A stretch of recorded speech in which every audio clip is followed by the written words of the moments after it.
আলাইহিস সালাতু ওয়াস সালাম বলেন, পয়গম্বর একটু নিচের দিকে তাকান। নবী করিম সাল্লাল্লাহু আলাইহি ওয়াসাল্লাম বলেন, আমি জিব্রাইলের কথা শুনে নিচের দিকে তাকাইলাম, একটা সাদা জায়গা দেখলাম।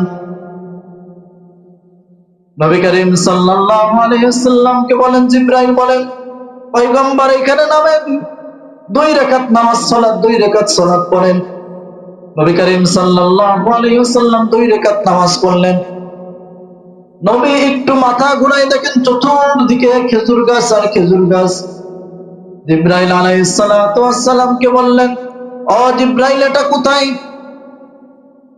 জিব্রাইল আলাইহিস সালাতু ওয়াস সালাম বলেন, পয়গম্বর এইখানের নাম হলো ইয়াসরিব।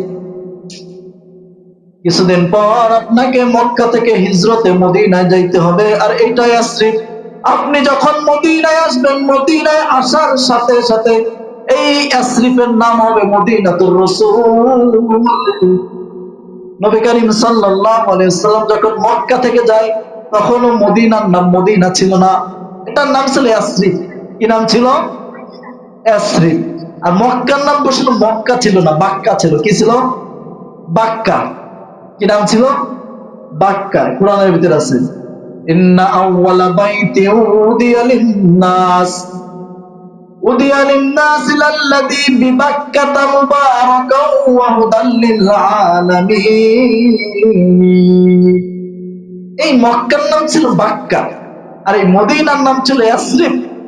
নবী করিম সাল্লাল্লাহু আলাইহি ওয়াসাল্লাম যখন মদিনায় যায়, তখন এটা নাম হলো মদিনাতুর রাসূল সাল্লাল্লাহু আলাইহি ওয়াসাল্লাম। জিবরাইল আলাইহিস সালাতু ওয়াস সালাম বলতেছেন, এই যে জায়গাটা, মক্কা থেকে হিজরত করে আপনাকে এই ইয়াসরিবে আসতে হবে।